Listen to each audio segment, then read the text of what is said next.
देखिए 7 नंबर के सवाल में क्या लिखा है, लिखा cot थीटा बराबर में 7/8। ओके, और पहला नंबर का सवाल और दूसरा नंबर का सवाल सॉल्व करना है। सिर्फ हमको ये चीज दिया है और ये ज्ञात करनी है। ओके, तो देखिए हम करेंगे क्या, यहां पर सबसे पहले एक डायग्राम बनाएंगे, यानी समकोण त्रिभुज बनाएंगे। ओके, तो मैं समकोण त्रिभुज यहां पर बनाता हूं।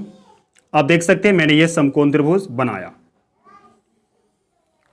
ये कौन सा त्रिभुज है? ये समकोण त्रिभुज है। ओके, और यहां पर 90 डिग्री का कोण बन रहा है। इसको हम ए कह सकते हैं, ये मेरा बी है और ये सी है। क्लियर है? इतना समझ में आया? चलो आप ध्यान दीजिएगा, कॉट का फॉर्मूला क्या होता है, पहले कॉट का फॉर्मूला थोड़ा सा याद करवा देते हैं आपको। कॉट का फॉर्मूला होता है आधार बट्टा लंब। क्या होता है? आधार बट्टा लंब। मैंने ये फॉर्मूला याद करने का ट्रिक भी बताया है, पीछे वाली वीडियो में जाके आप देख सकते हैं। ओके, तो देखो यहां पर इसको हम थीटा मान लेते हैं, जस्ट इसको, ये मेरा थीटा है, मान के चलते ये मेरा क्या है? थीटा है। ओके, थीटा है, बात समझ में? ये मेरा क्या है? थीटा।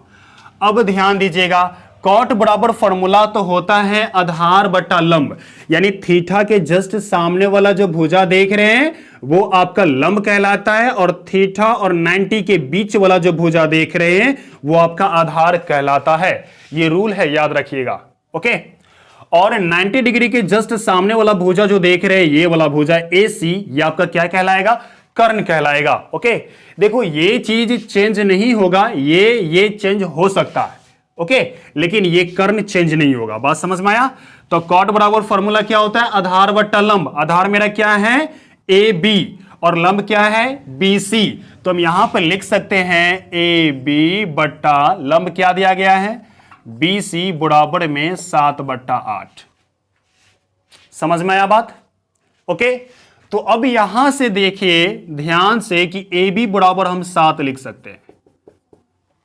ओके, और BC बराबर हम क्या लिख सकते हैं? BC बराबर में यहां पर 8 लिख सकते हैं, 8। AB क्या दिया गया है? 7, और BC क्या दिया गया है? 8। ओके, बात समझ में आया? अब देखो हमको ये कर्ण निकालनी है, कर्ण पता नहीं ना है। देखिए जब भी आपको त्रिभुज की यानी समकोण त्रिभुज की तीनों भुजा प्राप्त हो, तब कोई भी त्रिकोणमितीय अनुपात बहुत आराम से आप निकाल पाएंगे। ओके, तो सबसे पहले करेंगे क्या कि ये कर्ण निकालेंगे। तो हम लिख सकते हैं यहां पर समकोण त्रिभुज, समकोण त्रिभुज ABC में, गौर कीजिएगा ABC में। ओके, ये कर्ण है, कर्ण का फॉर्मूला क्या होता है ध्यान दीजिएगा। जब ये समकोण त्रिभुज है तो पाइथागोरस हम लगा सकते हैं, पाइथागोरस का फॉर्मूला लगा सकते हैं। ओके, कर्ण बराबर में लंब स्क्वायर, कर्ण का फॉर्मूला यानी कर्ण बराबर में लंब स्क्वायर प्लस आधार स्क्वायर। तो लंब क्या है आपका? 8 है, तो 8 लिख दीजिए, और इसका स्क्वायर प्लस आधार क्या है? 7 है, तो 7 लिख दीजिए, और इसका स्क्वायर। ठीक है, 8 का वर्ग होगा 64, 7 का वर्ग होगा 49, ये रूट अंडर लगाएंगे। क्लियर है? अब गौर कीजिए, इन दोनों को जब जोड़ेंगे तो क्या आएगा? 9 4 13 के 3, हाथ में 1, 6 4 10, 1 11, अंडर रूट 113। बात समझ में आया? यानी हमको ये निकल गया 113। Okay, under root 113। इजी है? चलिए अब आगे की तरफ चलते हैं। ये जो सवाल दिया गया पहला नंबर का, दूसरा नंबर का, इनको सॉल्व करेंगे। देखिए मैंने सवाल यहां पर लिख दिया, वहां लिखा हुआ था मैंने यहां लिख दिया। ओके, चलिए किस प्रकार से बनाएंगे देखिए। सबसे पहले यहां पर एक सर्व समीका लग रहा है, यानी एक फॉर्मूला लग रहा है। मैं एक फॉर्मूला लगा देता हूं, यानी a plus B into A minus B का फॉर्मूला होता है A square minus B square. Okay, तो हम यहां पर लिख देंगे a का स्क्वायर माइनस साइन का स्क्वायर। ओके, साइन थीटा का स्क्वायर बट्टा, इसमें भी वही काम करते हैं, एक और प्लस माइनस क्या होगा? माइनस, फॉर्मूला लगता है माइनस। ओके, और कॉस का स्क्वायर। ओके, कैसे लिखा ध्यान दीजिए, फॉर्मूला होता है a plus B into A minus B बराबर A square minus B square. Okay, तो यहां पर a प्लस बी और a माइनस बी है, यहां भी a plus B into A minus B है। ओके, तो मैंने a square minus B square का फॉर्मूला लगाया यहां पर। ठीक है, आप चाहो तो इसका स्क्वायर हटा सकते हो, इसका भी स्क्वायर हटा सकते हो, लेकिन यहां पर नहीं हटेगा, क्योंकि एक का जो स्क्वायर कीजिएगा ना तो आपको वही आएगा। ठीक है, अब ध्यान दीजिए कैसे बनाएंगे।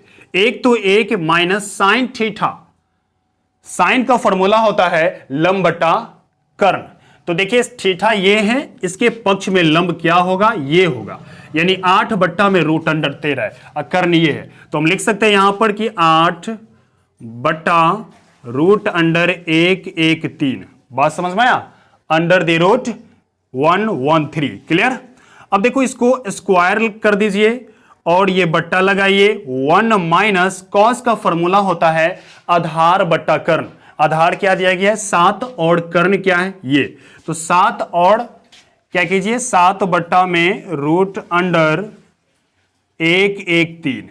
ओके, इसका भी स्क्वायर लगाइए। इजी है, बात समझ में आया।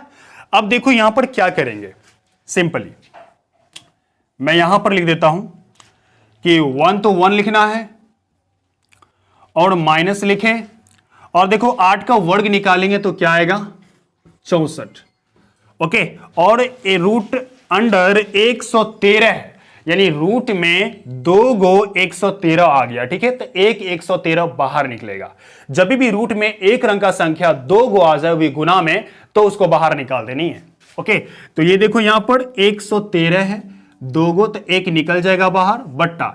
ओके, उसके बाद देखो 1 है तो 1 लिखेंगे, फिर माइनस लगाएंगे। 7 का वर्ग क्या होता है 49, तो 49 लिखेंगे, और रूट में 2 गो 113 है तो हम 1 ठो निकाल देंगे, यानी कि 113 ऐसे लिख सकते हैं। इजी है, बात समझ में आया। अब देखो यहां पर इसको किस प्रकार से सॉल्व करेंगे। बराबर 1, इसको ऐसे गुना करते हैं, ऐसे 113 का ही 113, फिर ये घटा देते हैं।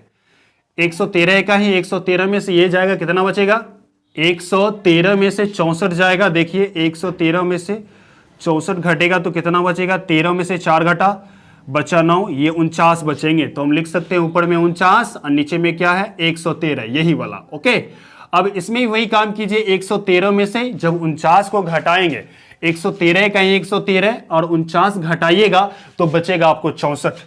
तो हम लिख देंगे यहां पर 64 बट्टा में 113। क्लियर। 113 से 113 कैंसिल हो जाएगा, बच जाएगा यहां 49 बट्टा में 64। ये देखिए आपका आंसर हो चुका है। यानी दूसरा सवाल दिया गया यहां पर, इसको किस प्रकार सॉल्व करेंगे आइए बात करते हैं। देखिए कॉट का फॉर्मूला वैसे होता है आधार बट्टा लंब। आधार क्या दिया गया है 7। ओके, तो हम लिख देंगे यहां पर 7, और लंब क्या दिया गया है 8, तो लिख देंगे 8 और इसका स्क्वायर कर देंगे, क्योंकि स्क्वायर है ना तो स्क्वायर कर दिया। 7 का वर्ग कितना होगा 49, 8 का वर्ग क्या होगा 64। बात समझ में आया, ये आपके आंसर हुए। ओके।